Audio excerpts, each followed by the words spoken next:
guys, and welcome back to the Conqueror's Mentality. You have your host, Ave Maria Yeah. and Niya. And instead of just jumping into our topic today, I just want to check in with you, sister. How are you doing mentally, physically, emotionally? I know the world has been upside down lately. Upside down, falling apart in pieces, which I don't even know what's the right description at this point, sister. But I will say my spirit has been this past week, it has been heavy. Just navigating life, trying to figure out, drowning out the noise and what does it look like to be present in the midst of the noise. I think today it's been a lot lighter in some sense. I think the weight is still there. Um, and so I'm interested to see how we have this conversation and perhaps I leave a little lighter than I came in. Mm-hmm. Yeah, so that's my answer. Not really a fleshed out answer, but I think that gives you some insight to where I am mentally and physically as well.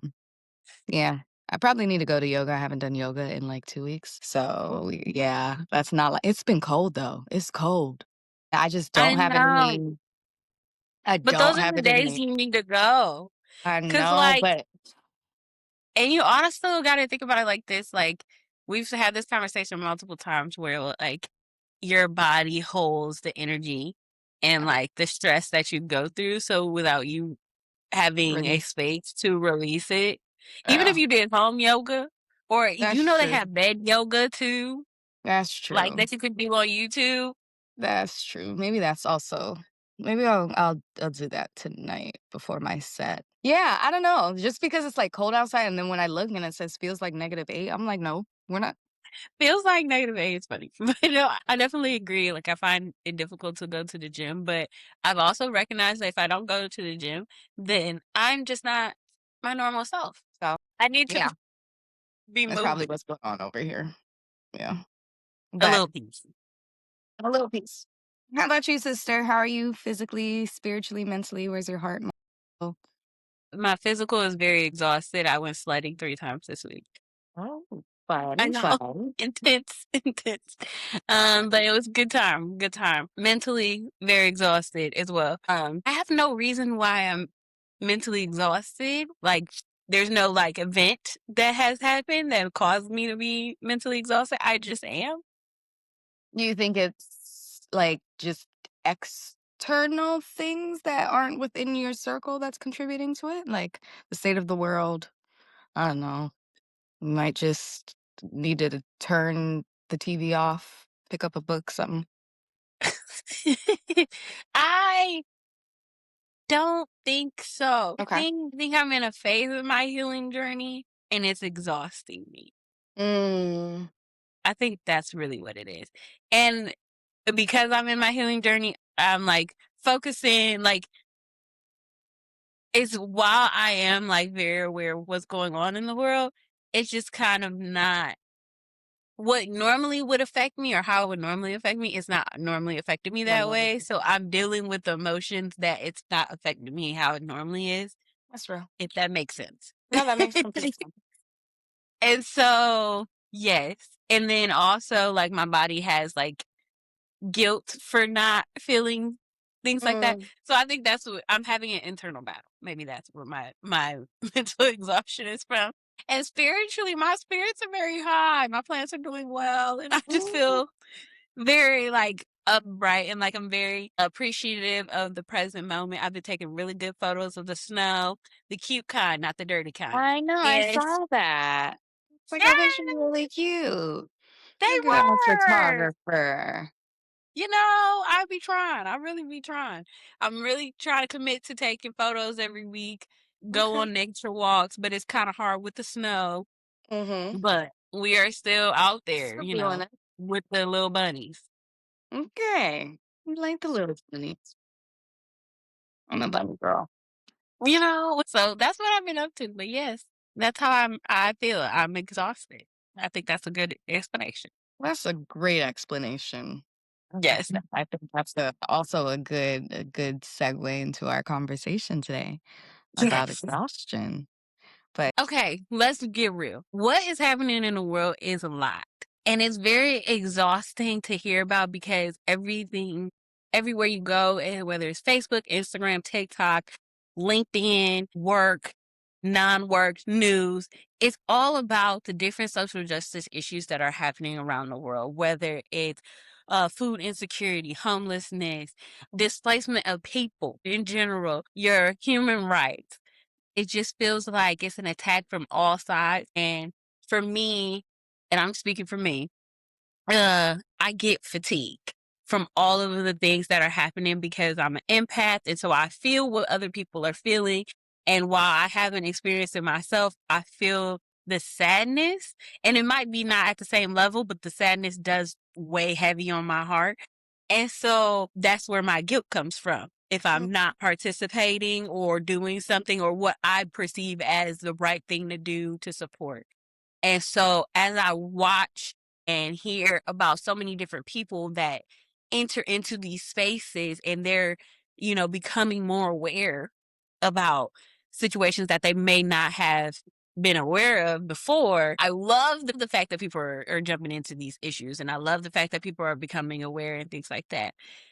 What I hate is the fact that it's almost like this hierarchy of people who are doing enough versus people who aren't doing enough, and the guilt that are associated with the people who are entering into the chat. And I'm using chat as the thing because that's what's happening. It's, oh, you're not supporting this on social media. Oh, you're going to this place. Oh, you're doing that. And really, it's instead of giving the grace that you have should have been giving individuals in the first place, we are now trying to justify why I am a better person than you are. And we're playing that game. And it's not about that because it's about humans Mm. and humans in general, like how we are treating humans. I want to acknowledge the plethora of things you touched upon because I don't think it's Yes. just exhaustion, right? And maybe this is a two-part conversation, we'll see, right? But there were so many different layers to that. I heard exhaustion, I heard guilt, I heard self-preservation, I heard um almost like somebody, what is it? Like a hierarchy of good. And what does that mean? Yeah. Almost, I don't want to say not, it's because it's not oppression Olympics, but it's like a different type of Olympics that we're trying to play with each other. Yeah, it's like the Golden Rule Olympics. Like, I'm a better Yeah. person. I've done so much. I have eliminated all of these people This. from my Yeah. shopping list. Like, Yeah. yeah. So, I mean, with all of those many avenues, I think touching upon exhaustion is a good one to start because I'm sure that might bleed into why there's guilt. Yes. Exhausted. What is leading the exhaustion? And how have you set boundaries to limit that exhaustion? Or have you figured that out yet? So the leading the exhaustion for me, and I'm speaking for me, my exhaustion comes from trying to be the perfect person. And when you're trying to be that perfect person, you don't want to exclude any group. You don't want to think that any issue is any less or more big than the other. So you want to try to support everything that you can. But Mhm. trying to support everything that you can be exhausting because there's so many different issues that are happening at the same time. And also, you only got 24 hours in a day. Mind you, you do have to work. I mean, some people don't, but me personally, I do. So anyway, if I support all of these different issues at the level, at the same, equal status, I won't have time for myself, my family, my dogs, my plants, like, and also my mental. My mental won't have capacity. Is there such thing as having burnout when it comes to supporting these social justice issues? And maybe people don't talk about it enough. I think people who are in those spaces, they definitely do talk about it because you have to have enough fight to continue fighting in the fight. But people who are just entering in, it can be exhausting. So how I've learned how to combat it over the years or deal with it is understanding that not every fight is my fight.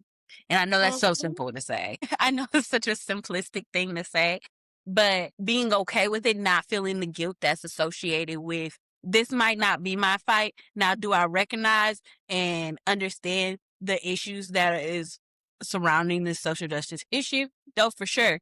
And do I bring awareness and talk about those issues? And yes, very much so. But that doesn't mean that I have to be a part of this particular fight. Yeah. If that makes No, that's sense. I very much resonate with that. I've been recently saying the phrase, it's not my ministry. And for me, that's a matter of protection, right?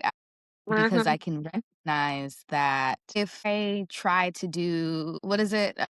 Master of everything or something like jack of all trades, but master of none type of Yes. thing. It's like I can't fight every single battle. There's just so many battles to fight right now.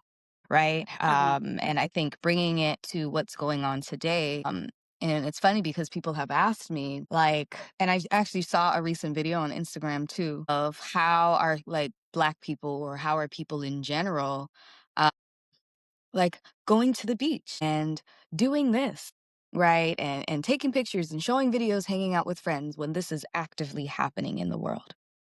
Yeah.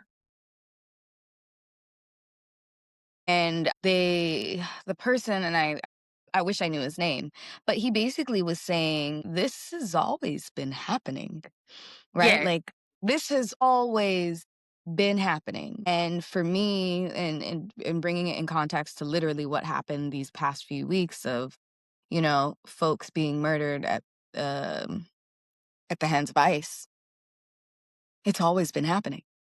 Folks Yes. have been murdered by cops. Folks have been taken from homes. They've been taken from lands. They've been taken from everything that they know. This is not new. It's just Yes. manifesting differently.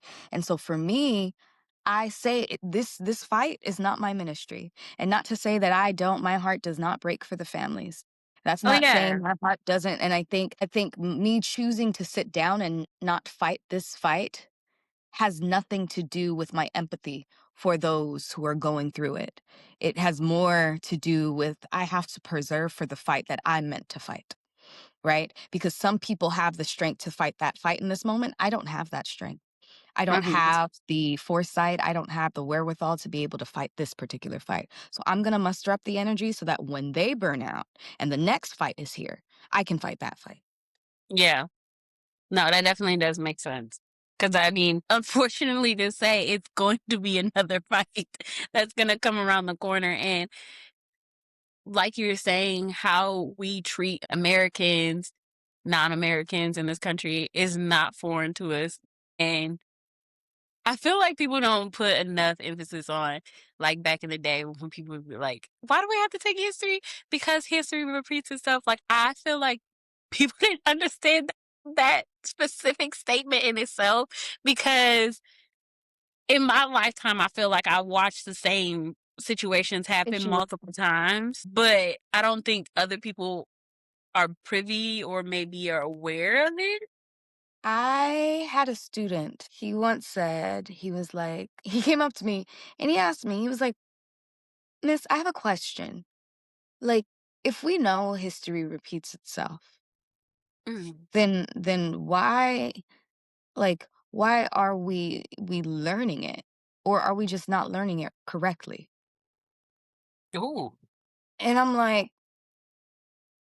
"Baby, I don't have the answer to that question." Like, I'm a math teacher. I don't have answers to that question.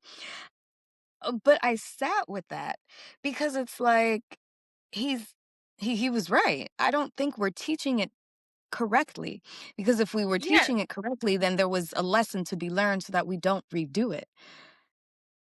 And I don't know how, right? If it's I don't know if it's inevitable for history to repeat itself or it's something in which we can break the cycle. Is it a generational curse, which is why history repeats itself? I don't have that answer to that question. It's just the law of physics. I don't know. But is it something that we need to reorient to do differently so that the outcome looks different? Because this is insanity at this point. This is insanity.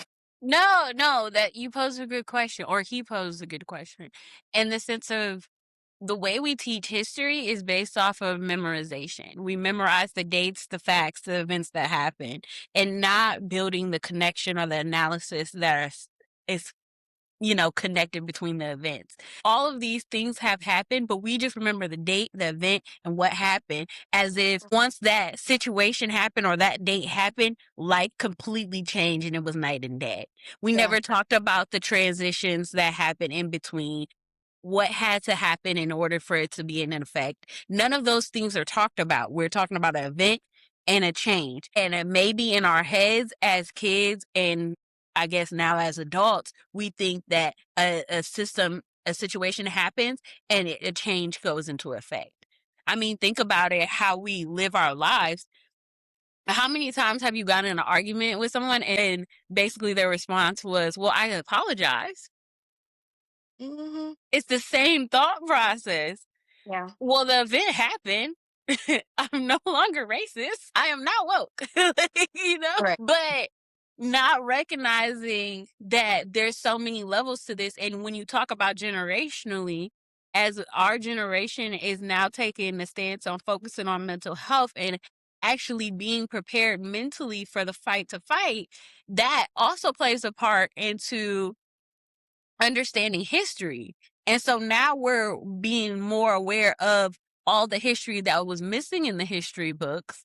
And then we're spreading that knowledge through the social media and the internet, just so that everybody is more aware that, okay, we can't repeat history. We're building connections. We're having conversations. We're stirring up the pot, because in past timelines, civil rights, slavery, before that, BC even, if we're being honest, we have recognized that people have fought the fight. It is not unheard of for Black people to push on. It is not unheard of for women to push past their pain. Those are things that we know that we can do. But what we don't know is, how do we mentally push past the situation? How do we heal from situations? That is not talked about in history. And I think that's the Mm-mm. gift that our generation is doing right now. That's our civil rights movement, if you must, Mm. or our war, Like our our our fight. work for the next generation who's gonna have to fight the fight after us. Yeah. This is the wisdom that we're gonna leave with, right? Because I think Mhm. our ancestors, or at least the generation, I would say more so like 2 generations, depending on, very much was how how do you remain not, I don't wanna say approachable, but how do you remain solid on the foundation that was built without letting those people break you, right? Like, I think that was very much, and maybe Mhm. that's what I've taken away from the generation prior when I think of MLK, when I think of Malcolm, when I think of Toni Morrison, when I think of Angela Davis, when like all of those folks, that specific generation of how do you not let them break you? Because I think a lot of times there is this, and I don't know if the current fight that certain people are fighting right now that don't have a connection to our history are currently being broken because they didn't have that to look at. And I think a lot of Black folks right now are like, "Oh, I'm not letting this break me." Because I've seen this before, right? Like, we've seen how these fights have happened so many times. We knew that this can't be the thing that breaks us because Mhm. we got it from the generation prior. And I think what we didn't learn though is, how do you take care of yourself while self-preservation? Right? You can continue to fight, because I think a lot of the generation, they were boxing. They took out their boxing gloves. They had no problem fighting. I think us is like, well, how do we maintain our care? Right? We know not to let them break us. We know that there is a fight that we have to have. We know we have to come blazing. But at the same time, how do you pour back into yourself? Because they didn't, I don't know how MLK poured back into him. I don't know what Malcolm did. And maybe it's just my lack of history. I don't know. That could be it. That could be me. But I don't know if in this generation, because even on a day-to-day basis, we've been very adamant about separating work from home, right? We've been Mhm. adamant about creating a work-life balance. And I think this is like a fight-life balance, right? Of still fighting the fight, but having a balance of life. Because I think if you don't have that balance, you won't have any fight left in you. So why am Mhm. I going to continue fighting to the point where it kills me? Because if I am dead, who's going to fight?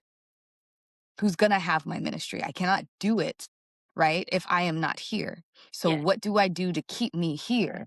Because I won't let this fight take me. And I think so many generations prior, unfortunately, were a result of the fight taking them.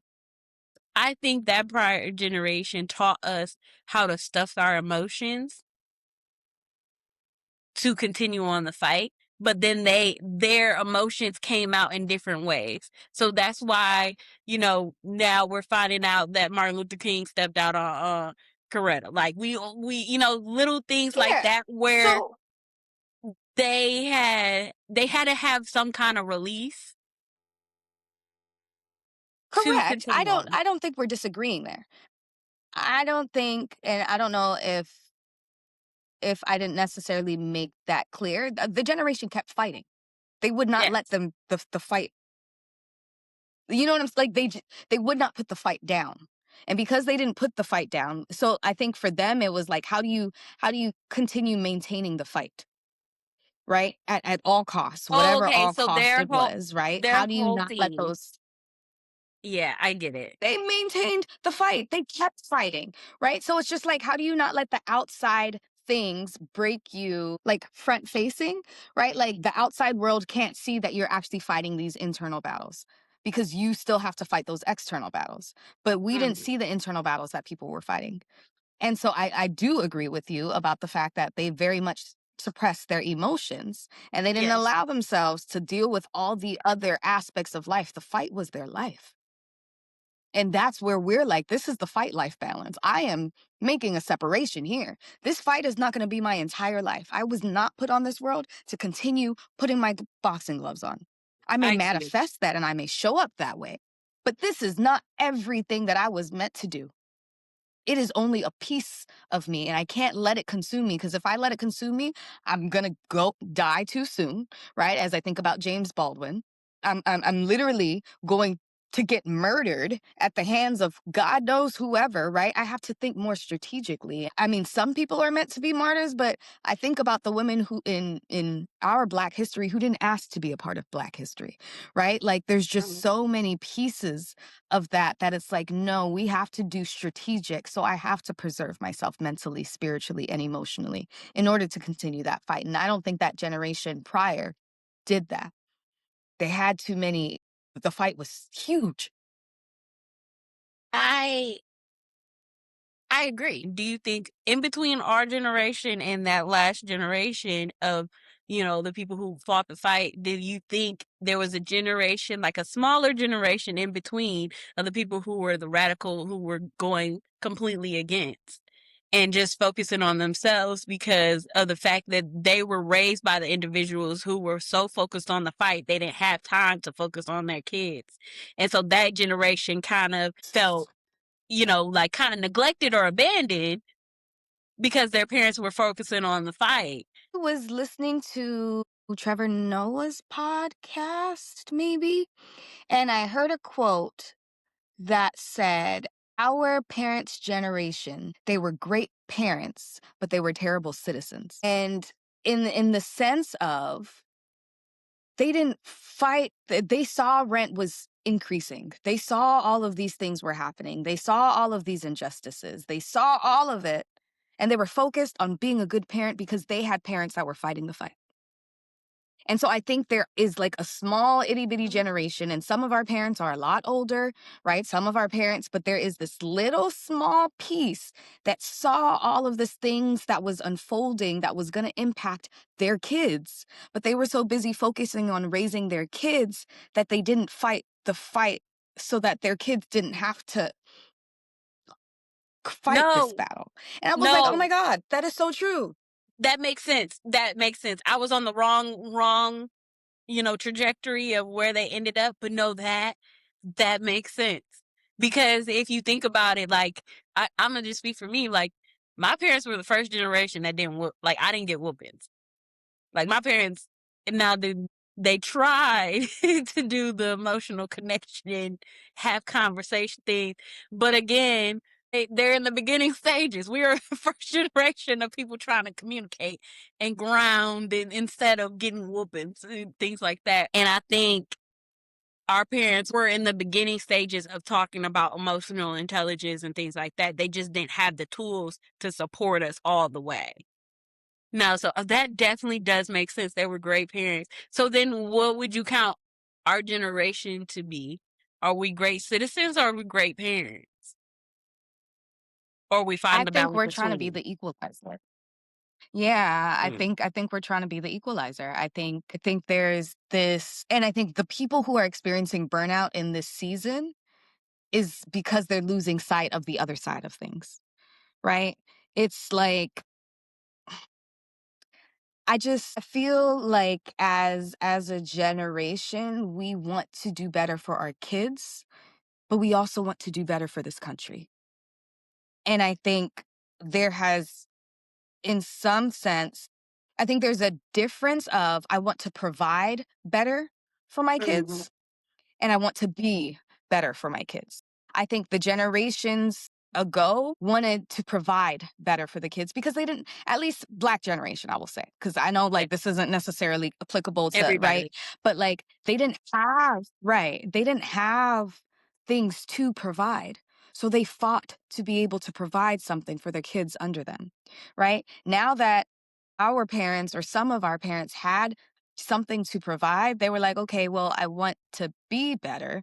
But they didn't think about the environment outside. Now we're like, okay, we do have this luxury to be a better human, but being a better human, not only just to my family, but also to my community. How do I mitigate that? What does that mean? Because I care about all of these fights. And I think this is where the exhaustion really comes in for us as a generation. Our parents, yes, of course, we were protesting for Vietnam and we were or like our parents were protesting for Vietnam and all of these different things as far as US involvement. I think Yes. our generation is like all of these injustice in the world, whatever's happening in Sudan, in Congo, and all of these places, right? We're like, I don't agree. Like, even if the US technically, and I'm putting asterisks there, doesn't have hands in that, right? We want to fight that fight, but we also want to fight the fight in what's going on in Minnesota. We want to fight the fight of what's going on in California. We want to fight the fight of what's going on in Venezuela, but it's also we need to fight the demons that and the generational curses that are like in our homes too. And so we're fighting all of these different battles. And I think that's where our like, oh my gosh, I'm exhausted. Because as But this we generation, we're trying to be still, that. but our mindset is we got to keep pushing on. That is Yeah. deep. Yeah. And honestly, like, then you come home and that's what your parents say is, but you gotta keep pushing on. You gotta keep pushing on. But it's How not much that. pushing? How much pushing? If you do decide that I would like to take a break, then your family thinks that you're weak because you decided to take a break. Not But the even that. mental capacity, I'd rather take this break than take it out on you or take it out on the next generation or take it out on me just giving up on the whole thing of supporting any social On justice issues at all because it's too much for me. And i.e. why some Black folks don't vote.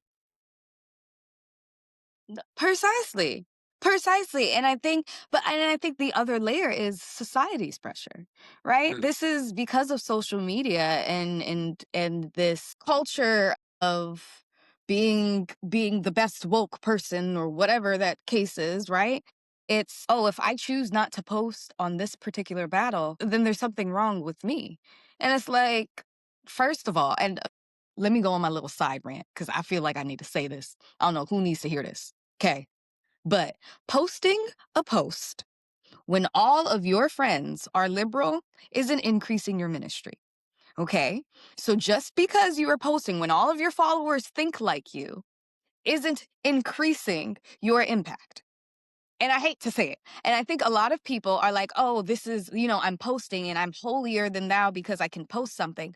Everybody thinks like you who follows you right now. Is it really making the impact that you think it's making? Maybe go volunteer at a soup kitchen. Maybe, I don't know, go somewhere outside and talk to people and hear people's stories. Maybe elevate that. Maybe those people don't hear individual stories that people are going through. Because a post, when everybody else thinks like you, isn't the impact that you think it is. That's my little rant. Sorry. But I think a lot of times society is putting this pressure, and it's like, yo, I am 4 foot nothing. I'm not gonna go in a protest. I'm sorry. You know who also didn't protest like that? Maya Angelou and Toni Morrison. You know how they protested? They wrote, and they wrote books. That is my protest. I will protest through poetry. I do not have to be on the front lines. That is your ministry. It is not mine. Do not call me where God has not called me. Sorry, that is my rant, but No, that that was is how it. I feel. She ate them up. Okay, she ate them up because what?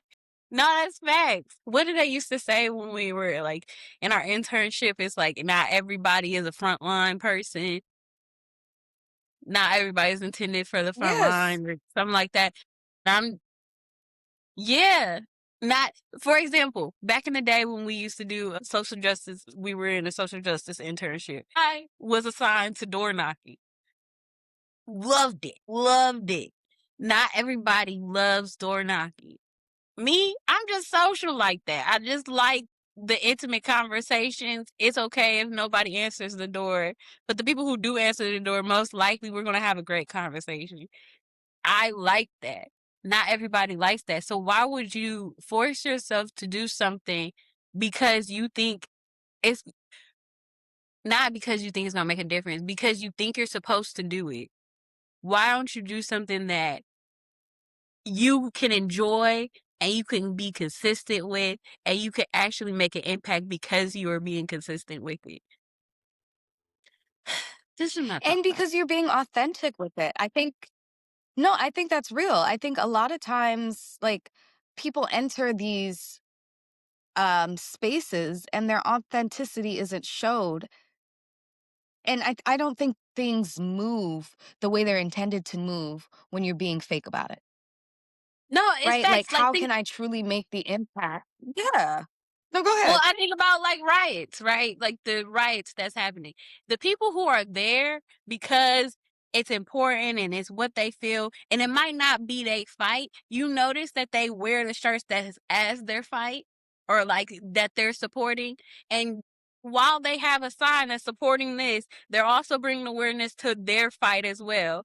And they're respecting the space that they're in. Now, the people that come to these like protests and things like that, and they are actually rioting and like destroying things and creating disruption, they were never meant for this fight.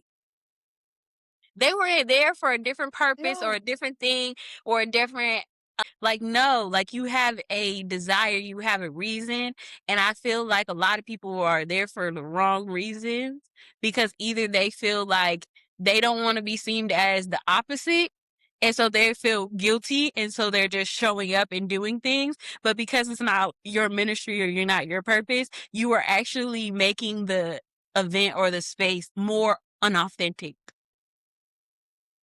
and creating a space where people have a reason to speak about things that maybe they don't know about because you're in that space.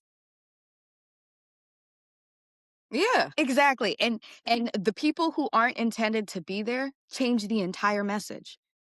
And I Yes. think that's the problem, right? Like, literally you can't see the people who are being true because all the people who are being fake are shifting the message as a whole. So it's like, Yes. just stop showing up to these places that you aren't intended to be. Be exactly where you need to be so that the message can be told. Why are you trying to, if you're a dancer, dance. Nobody's telling you that you need to sing and be Beyonce, and now the entire show is ruined, right? Like, dance. That's okay. Yes. And that is how you fight your fight. But I think the burnout also comes when we start fighting fights that we weren't called to fight. And I know that's hard to say, but you can have empathy without fighting other people's fights. You can do that. That is something that is possible. And it's okay. My heart breaks. Exactly. It's My heart okay. breaks for the things that are happening. And it's okay that I am not doing those things because I have to take my time to do the things that I was called to do because that fight is going to be hard for me too. I feel like that's the issue. We're still so scared of having the conversation that we're trying to do everything around having the conversation instead of just having the conversation. I like we're posting on social media and having these long rants and saying like if you don't support in this, you get out of my timeline. I don't want to see it. But the fact that you're trying to force people out of your timeline that have a different view than you, then you're not really supporting the issue because if you really were supporting the issue, you have no problem to go fight toe to toe with those people.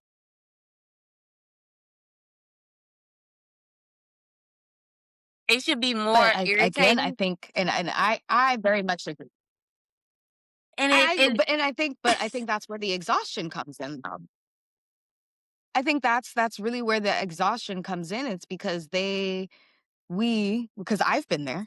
I've been there, right? Of like, I don't have the energy to engage in this conversation with you. So, versus what is draining me to which I can't see a person as a person to have this conversation about how, not even how, or not conversation, but like, what is draining me to where I feel like I can't fight this fight, right? Because that person having this different view tells me that there's still more work to do. And there's still a different way we have to portray a message. There's Mhm. still different things that we have to do, right? There's still a fight that exists. But I tend to not ask myself is what is causing this exhaustion and this lack of patience in me. And part of it is because I am managing other things and I'm not pouring into myself so where I can have the conversations effectively or where I can have the fight, right? And honestly, there are times where it's just like I don't even like and I said this in class the other day and I had to correct myself. I said, I don't care about issues in America. And I paused and said, that's a wild way to say that. But what it really is because I mean like that was There it crazy, was a wild right? But statement. I had to say it's not that I don't care. Yeah, it's not that I don't care. It's that I don't have the energy to fight this fight in America. No, And that's I think fair. that's important to say. So where my energy right now is to fight fights that are like, why are we destabilizing countries right now that's causing immigration? That's the fight that interests me is the global fight and America's hands in the global fight. Right now, what's not interesting me or what I don't have the energy right now for is what's on homeland because I've got things that I'm battling in my own home that it's like I don't have the energy to think about what's happening on American soil as of this moment because it takes so much of me and I won't have anything to fight. No, I see what you're saying. I agree with what you're saying.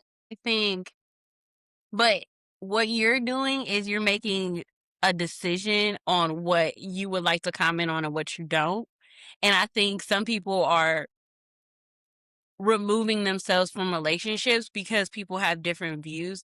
I think that's a cop out to me. Because my thing is there's a difference Mm. with me saying like, I don't agree with your perspective and I don't value our relationship, so therefore I'm done with this relationship.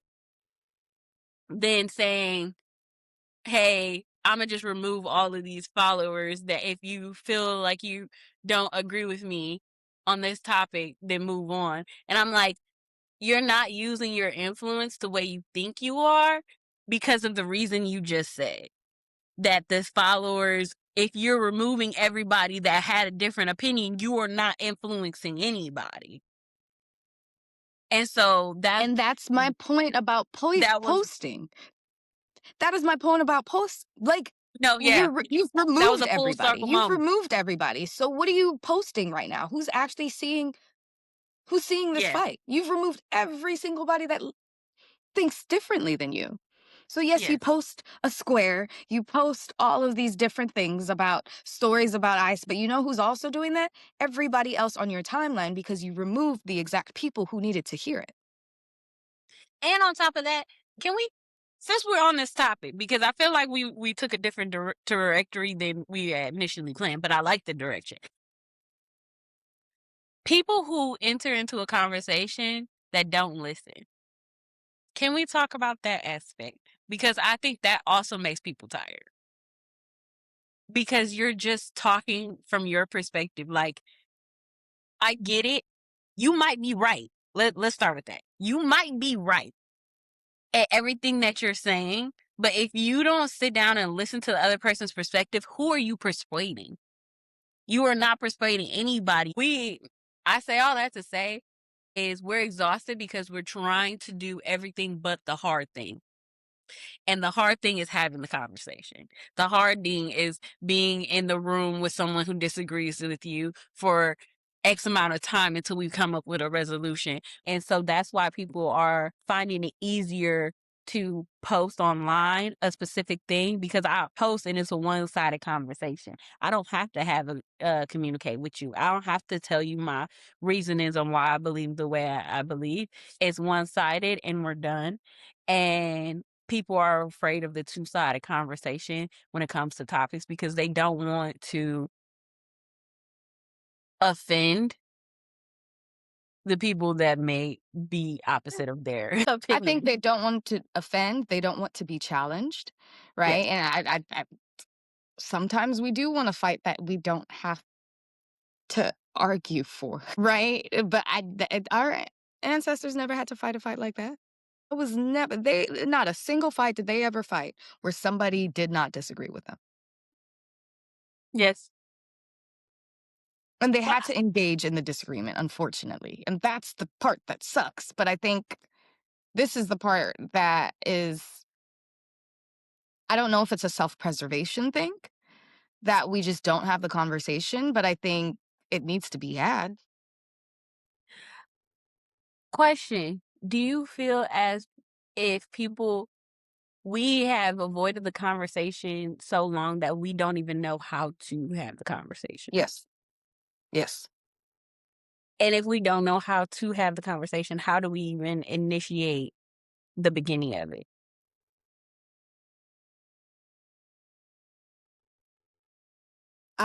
And I hate to bring this whole thing up. I really do. Charlie Kirk, while I absolutely disagree with the things he said. What I may disagree with, that I haven't quite yet sure if I disagree with, is his approach to going into colleges and having conversations, right? And my question is, and I have never been to one of those, whatever you call that, events. Mm. I don't know if he engaged in a back and forth conversation to where like we're actually listening to each other, Yeah. right? And engaging in dialogue. But I do think there is power in going to spaces and bringing up uncomfortable topics and having a conversation. A conversation requires both listening and speaking, Yes. right? And I think a lot of people are like, oh, I'm having the conversation, but all I'm doing is speaking. But you're also not listening. So it's not a conversation. And I Mhm. think when we start doing stuff like that, like, you know what? I am going to sit down and talk with my grandfather who has problematic views. And I want to listen. I want to understand, how did we get here? Yeah. Right? Because if we don't understand how we got here, then how are you going to actually, again, going back to the history conversation, how are you going to prevent history from happening if you don't know the history behind the person that you disagree with? Mm. Mm. You literally can't stop history from happening if you don't know it. But our generation doesn't want to know. It's just easier to cut off. Yeah. And And I think, mhm. honestly, cutting people off is probably the cop out way of the situation. Because that person, by you cutting me off, it did nothing for me or you. I didn't grow. You You might didn't have grow. reserved my peace, but, like, Did you did really you? reserve your peace? Because Right. now every time that somebody says it's an issue that you have with that person, you Oh, we still don't talk have to about move. that. Yeah. The Now feelings are still there. You suppressed them. now, I'm not saying, if that person did something wrong to you, for sure, like, cut Cut them them off, off. like, Cut them off. for sure. But I'm talking about the people who are like, "Hey, you posted something different than me, and I disagree with what you post, so therefore I'm no longer talking to you." And I get that. I totally get that. But if you cut them off without having a conversation, and it's like somebody that matters to you, then it just defeats the purpose. Yeah. You're essentially, the way I think about it is, you didn't care about that person in the beginning, so From the you found beginning. any reason to cut them off. It just so happened this was the reason, Precisely. and it's a justifiable reason. Yeah. Oh, dang! So then people are using this as a reason to change their lifestyle, or using this is another, like, the social justice issue is another way to create social norms within our society, or not social norms, but social divides, I should But say. that's literally how things have continued to fracture. And I think we've lived in a world, we started unfollowing people who think differently than us, and then we couldn't believe that Trump became president.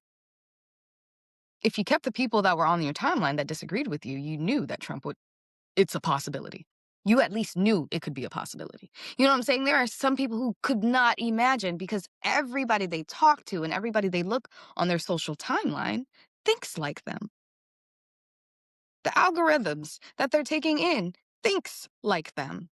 So you can't imagine a world outside of you, which is I a don't problem. No, I don't I disagree. The people who say, "I can't believe Trump became president," I there's no way you could not have. But But no, there's genuinely no way you could not have. Like, there's no way you could have been in this world and not realize how many Americans did not recognize or realize what the man was actually saying or doing, did not recognize, but like, I think you give people too much credit. I hate to say that, but like I really do. I think a lot of people live in bubbles. Like, I've met a I lot of agree. folks where I was from. They have never had conversations with folks in the South or in Ohio or in Indiana, in the rural parts of this world. And so just to conceptualize that that many people are dealing with these many struggles to where it, you know what I'm saying? Because they're living in the city. Yeah. And they see all of these signs that say Black Lives Matter and all of these rainbows and all of these things, right? Like they see those things. So it's hard to envision parts of this country or parts of this even state that they live in thinks far differently because they don't expand their circle. So it's very easy to believe. In the same way, I'm sure some people couldn't believe that there would be a black president. But it's like there were kind of some things where it's just like, okay, there are markers, right? Like there were a lot of people that were doing the work to get there, right? But if you're not, if you don't see, again, we don't have conversations, so we don't even see the possibilities of something different outside of our world. I see what you're saying. So in your example, I'm technically in the bubble of people who were exposed to the opposite view. Because And of so where you live. therefore it's weird for me to see that there's somebody else. Wow. Absolutely. Absolutely. 'Cause I'm over here You know like, how many where conversations? could you have gone and not realized? Like, I can't drive down the freeway and not figure it out. So, like, where were you? You don't see that here. Not in here, not in Boston, not in New York, none of that. And not to say none of that, but it's just like it wasn't. Now you see it, but like I could tell you there were a lot of places in Boston where it's like either they're under the radar or Yeah, it's not evident. Mm-mm. that makes sense. Okay. Okay. So I have to think about it like this. Midwest mentality is a different mentality than Oh, for most sure. areas. And since Then I haven't really been exposed to outside the Midwest, I am technically in a silo in itself. yeah, yeah, Oh, that's yeah. crazy. That's a crazy way to think about it. Cause Because there were yeah. Mhm. I'm honestly thinking like we probably the least exposed to anybody of any. There were people that 100% believed that Kamala, her path was clear. It was undeniable. And then when they saw how close those numbers were, yeah, what? That's undoing years of you know how many people have said this has been doing undoing years of progress? And I didn't have the words to say, but in my head, I'm like, as long as we continue living in the system that was built, designed, that was that is running the way it was designed, We never our made progress. progress. No, honestly, that's what blows my mind is like when people was like, we made so much progress. I understand celebrating the small wins. I'm here for it. I did preach it like 2 weeks ago. So don't support celebrating the small wins. Here's the thing: our small wins are the same small wins over and over and over and over and over again in different little presents that are packed up in different wrapping paper. That is it. I think our small wins are fighting the symptom and not the sickness. And I think Also we have agree. to figure out how to fight the sickness. We're Yes. not fighting, right? Like, it's like, oh, I have a headache. Yeah, okay, but America's cancer. No, And I and hate to say that. that's what blows my mind is when people be like, yeah, email the senator. First of all, here's my thing. I'm wasting time emailing the senator. And this is my personal opinion, and I could be wrong. Because I'm I wa- might have a little caveat to that, but go ahead. I'm wasting my time emailing the senator, knowing that this email is going into his junk mail to say that he needs to change his vote on something. Why didn't I just vote the right person in the office in the first place? Where? Why didn't I take the time to research the vote? Why didn't I vote other than the presidential election vote? Why didn't I? Like, I'm over here sitting like people calling, doing all of this. Y'all know for a fact all of that's going to junk mail. You think we had this much technology and they don't know how to reroute emails and phone calls? And then you think that me calling them is going during my work time. Caveat, because this calling and texting never happens in a week in advance so you can prepare your time. It's always that day. I have to do it that day, which again, love the people that are activating and thinking of all these things, but we are thinking about things. But again, I think some people know how to fight the fight for symptoms and other people are fighting the fight for the sickness, right? And when we talk about the ministry is you kind of do need both, right? We do need people who can eliminate some symptoms because if the symptoms keep coming, then it's just like, this is all going to be miserable. So then how do I treat the sickness? Right? Like I think there's a balance, but I think we're asking everybody to fight for the symptoms and it's like, no, I think I'm gonna tackle it from this angle. And I believe in what you're doing. Absolutely. Go call the senators. I am gonna make sure that people know that this is the date of the next election and why this is so important to vote.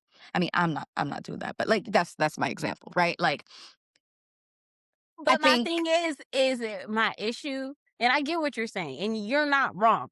My issue is the people that are calling the senators that are saying you're not doing enough for fighting the fight from a different angle. Because they mm, can't like it's the comparison that you're making is the difference between a manager and an employee. yeah. The way you're operating is thinking about it from a management perspective in a sense of like you're looking at the problem. I'm trying to solve I'm trying to solve the bottleneck or I'm trying to solve the issue in the problem. the person is in the weeds and they're trying to identify and find the weed in the issue. And y'all are never going to communicate right because always the employee is going to think that the manager's not doing enough. And the manager That's is true. very aware and recognizes True. what they're doing and the effort that they're putting in, but also recognizes that they have so much more to do. Yeah. Yeah. And so my issue is when it comes to social media and things like that, the people who are in the weeds are kind of trying to bully the people who are trying to figure out the solution and trying to say you're not Yeah. doing enough when Yeah. actuality they are solving the problem that's making it easier for you in the weeds. Yeah. Yeah. No, that's real. That I can agree with. But I think on the flip side, and this is what I have to and why I'm grateful for the season that I'm in, is I was a manager for so long, I forgot what it's like to be an employee. And now I'm currently in the season of being an employee, and I'm like, okay, I can't necessarily be too mad at them. I have to give them grace. So it's like, let's have the conversation of what it's like to be both an employee and a manager so that we can figure out how do we continue, right? How do we do better that where you're not so weary and I'm not, feeling the weight of the world of your responsibilities on me simultaneously. And I think we need to start having like the questions of what does conversations look like on all aspects? So not even just those who disagree with us, but those who agree with us but are fighting differently. And are we having conversations about fact checks or are we actually having conversations that are leading to solutions? Yeah. Because I Yeah. think a lot of the conversations that we're having right now is just like, okay, did you see this in the news? Ain't that crazy? Yeah. Can you believe that? Go about my day. I've had more conversations about the facts that are happening in the news than the actual solutions or Actual conversations solution. that are like really diving into it. And so going back to your social media posts, does those reposting and things like that encourage people to just restate facts when we talk about history? We're just restating facts instead of actually having The conversation. conversation to lead to a solution. Yeah. So essentially, reposting on social media and doing those activities is the same thing of us learning the stuff in history. Yeah. So how do we Yeah. reframe that? I guess is my question is how do you change that aspect of it when we are honestly doing history again? So I don't know if this is the reflection question because I think this is like an interesting Yeah, no. of what does reframing look like in your day to day, right? Like, how are you reframing what's happening in this moment to shift history and not just Mhm. repeat it, but to actually shift it so that we're not repeating it? Mm. I don't know if that's the reflection question. I don't know if it's, but I think there's something along the lines to have a type of reflection of what does that look like for me? Mhm. Yeah, I like that. Yeah. Anyway, well, if this is your first time listening, thank you for joining. We are hosted on Spotify and YouTube, and we're also on Instagram. If you guys have any questions or would like to send any listener letters, we are here for the experiences. You can email us at theconquerorsmentality@gmail.com. Again, it is theconquerorsmentality@gmail.com. Thank you guys again. And we hope that you guys are finding peace within this time and love within yourselves. And we'll see you next time.